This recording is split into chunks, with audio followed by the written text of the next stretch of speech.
So welcome, Matt. Thank you. Yeah, it's good to be here, Suzanne.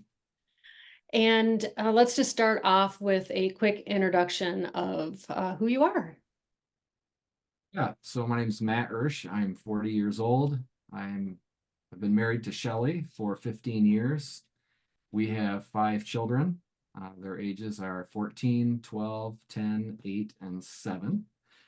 I'm an executive and a partner in a family-owned dairy business, and I am a follower of Christ and have been on a journey of personal development and spiritual growth for many years. And this has been a very important part of my journey. Okay, thank you, Matt. And so tell me when you received the journal and you started working through it and thinking more about your feelings and emotions, describe what your overall experience was of starting to journal around emotions. Yeah, that's a really good question. I, as I've thought about emotions and as I've had this experience in my life with emotions, I've realized that often I get triggered by the concept of emotions, and I kind of suspect the validity of emotions and of a process of even understanding how I feel about things, because I get so nervous when I see emotion expressed around me. But as I went through the process of learning how to sit with what I was feeling and write them down, I found that I found a lot of relief because I could take what was I was internalizing in my head and was causing me to feel pressure and stress, and I could document those things and look at them and kind of sit in them, and I found a just a real sense of release, and um yeah, and of just relief, to be able to be honest about things and to unwind my thoughts and to come to what I discovered were underlying feelings. Um, and I was really surprised when when I started practicing, is that I realized that often what I was feeling uh, originated before what I was thinking. And I think in retrospect, I always believed that thoughts came first, then feelings. Mm. And what I realized is that what I felt came first, and thoughts followed. And so that was a very a surprising reality for me that I feel like really affects how I view even my own thoughts. I always tend to view, that thoughts are supreme. I put them above other things, um, and certainly how I feel. So that's been a surprising insight and very helpful as I have been able to actually take my thoughts and subject them um, to how I feel about things. Okay, well, I'm interested to dive in a little bit more about that. So you worked on interval number 6, which is harnessing emotions through decision making. So I'm curious, as you approach that section, in particular, what were some of the things that you discovered or learned as you worked through emotions and decision making?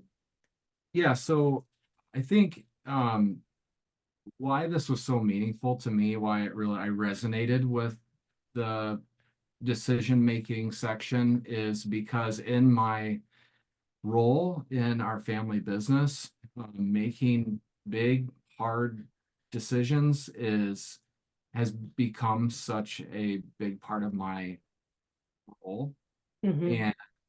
And not only me making decisions, but being part of a team and leading a team to make difficult decisions that are fraught with emotion and history and baggage and all sorts of other things that they you imagine that you we all make decisions rationally, and that's and that's the only place from which we, respond or react to decisions. But yeah, realizing that emotions, you'll move down a rational path only to uncover all sorts of landmines with where people are at, their experiences and their past. So yeah, it's been making these big decisions and leading a team is really what why this section was so meaningful to me. And it's and I think often without even as you move down a path to make a decision, I realize that you don't even know that there's an emotion that you're going to encounter. So you move down a path and then you hit resistance, or you hit a response from somebody, and it forces you to like stop. And there's two choices in that situation. Either you just steamroll right through that and try to Yeah. press toward the decision before somebody is in a place where they feel they can be comfortable, or you can stop a moment and ask the question, become curious, as you've taught me, Suzanne, become curious about why the resistance is happening, and to actually go on that journey with the person, so that, and maybe they'll uncover something, maybe you'll uncover something yourself that will actually help me process, and help me actually become more comfortable with the decision, because I'm actually being led by someone else, maybe having more courage to go on that emotional journey than I had. So Mm. that was really interesting. And I think I realized as I reflect back how often I have not been very good at leading collaborative decisions for that reason, because I tend to discount the emotions of other people. Not only do I discount them, but like I'm actually I tend to be openly antagonistic against them, Mm. because dis I fundamentally distrust emotion, or I from my own experiences as a child, and with growing up in a home where emotion was so prevalent, and I saw it as my role to bring a rational voice to the conversation. I tend to get triggered when people express strong emotion. And Mm. so I see it as my role to push everybody to become rational rather than to assess what they're going through. Mm. And then another thing that I uncovered was that making gut decisions are not something that I'm terribly comfortable with, and I've always maybe resisted those kind of thoughts. But as I um, yeah, as I thought about it, I realized that um, gut decisions they're the way that my brain is synthesizing lots of different pieces of information, and history and my own experiences and knowledge that I have gained in the past. And all of those things coming together are giving me an unconscious um, awareness of truth, or of the right path forward. So Okay, so it sounds like a lot was uncovered in this process that's been helpful for you and your leadership. So I'm curious, you kind of touched on some of these things, but I like to get to the practical application. So having awareness, of course, is the first step, understanding maybe some of your views around emotions, but what practically, I guess, have you put into place, or do you think has been you've been able to translate that feels like this is a good use of your time in investing in understanding your emotions? yeah, I think the big one is, and not that this is obviously something I'm aware of. Is it something I always practice? No, but I'm trying to be more intentional about, before I ask what do I think, ask what do I feel about a situation. Just be recognizing small cues about what my body's doing, or just reactions that I have to thoughts, or what other people say, and to try to um, deal with that underlying feeling, so that and recognize when there's something there that needs to be uncovered or discussed. um I think when as a team, what it's been part of my vulnerability journey too, of understanding that when I can be vulnerable with my team and share how I'm feeling in the moment, when there's I think of something that just happened today in a leadership meeting that I experienced, when I recognized I was carrying around some anxiety about something that was happening in the business, and I had an opportunity to engage one of my partners about it. And I recognized how strongly I was feeling, that was eclipsing even the